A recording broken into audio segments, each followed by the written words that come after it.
Welcome back to the zombie world. Let's continue the story of 24-year-old Akira who worked for 3 brutal years at a demanding company in Japan and has broken his spirit. He could not even confess his feelings to his beautiful coworker Sayori. One morning, he stumbles upon his landlord eating lunch, which happens to be another tenant. The whole city is swarming with zombies, and even though he is running for his life, Akira has never felt more alive. After quitting his job in the face of his zombified boss and confessing his love to Sayori, he begins to focus on personal goals, creating a bucket list of 100 things he wants to achieve. Later, he reconnects with his childhood friend Kensho, and they strive to fulfill all their life dreams. This day, while Akira is absorbed in a zombie-themed video game, Kensho checks the latest news about the zombie outbreak and tells Akira that the self-defense force is isolating parts of Hokkaido, and some villages are sealing off tunnels. Akira feels relieved, thinking his family and Gunma might be safe. All of a sudden, Kensho decides to dye his hair yellow, while Akira tells him that he wants to be a superhero who fights zombies, a dream he's had since childhood.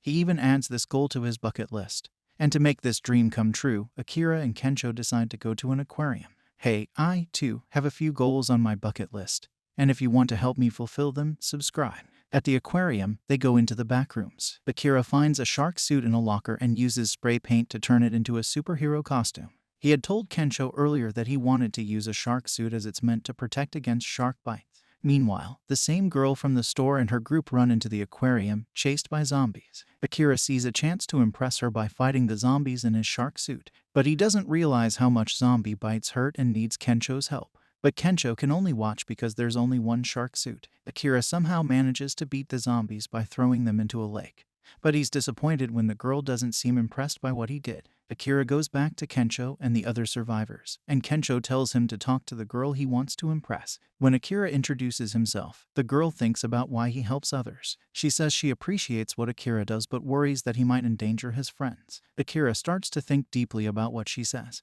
Then, a loud noise makes everyone look. Akira and Kensho find a shark with 2 people inside it.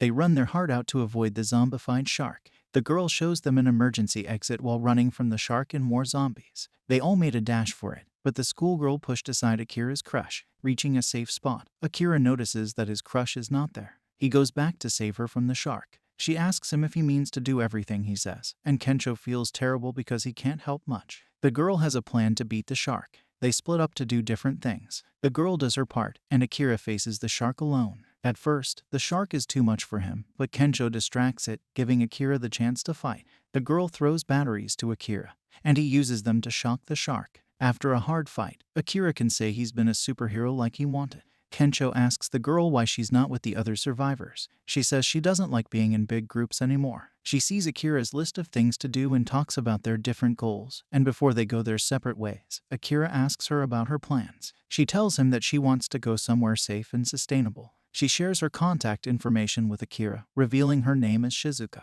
Akira and Kensho admire expensive watches when they return to their hideout. Unfortunately, they face a power outage and water shortage. In this moment of uncertainty, Akira looks at the night sky and thinks about his hometown, Gunma. Kensho suggests they go there to check if Akira's parents are okay. Taking this idea seriously, Kensho and Akira get ready and start their trip to Gunma. On the way, Akira talks about wanting to buy an RV to make traveling easier. They arrive at an RV show and unexpectedly meet Shizuka again. Akira extends an invitation for her to join their journey, but she declines due to her lack of a driver's license. Upon learning of Shizuka's license issue, Akira and Kensho emphasize the potential risks of her driving an RV without experience, attempting to convince her to come along. And while they contemplate the vast selection of RVs, Shizuka tries to find one that fits their needs. Although Akira and Kensho first think about a fancy RV, Shizuka doesn't think it's the right one. Kensho suggests picking an RV that they all like. While they are making their choice, they accidentally attract a lot of zombies. To escape the danger, they quickly get into a random RV and drive off. During their journey, Shizuka shares her views that the zombie outbreak might be caused by a virus and that making a vaccine could be the answer. Suddenly, they run into a spike strip on the road, which causes Kensho to get hurt as he's riding in front of the RV.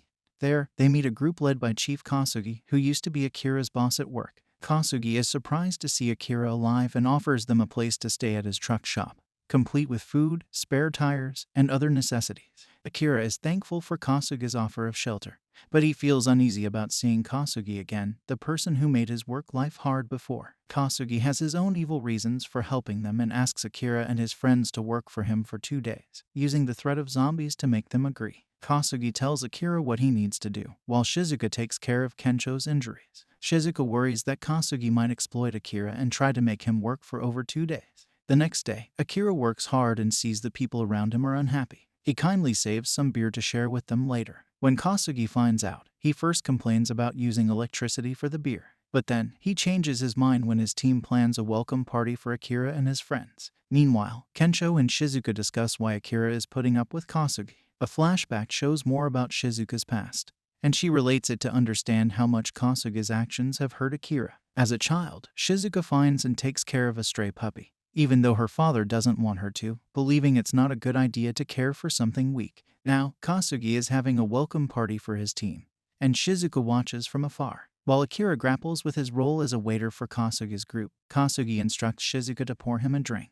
He then also pours her some beer and makes inappropriate remarks towards her. Kasugi beckons Akira over and requests another beer. Akira inadvertently hands him an empty bottle, leading to Kasugi's outburst. Meanwhile, Shizuka reflects on her past, which revolved around her father, a ruthless financier, and her struggle to live up to his high expectations. Shizuka remembers once when she hid a dog named Rue in her room despite her father's warning.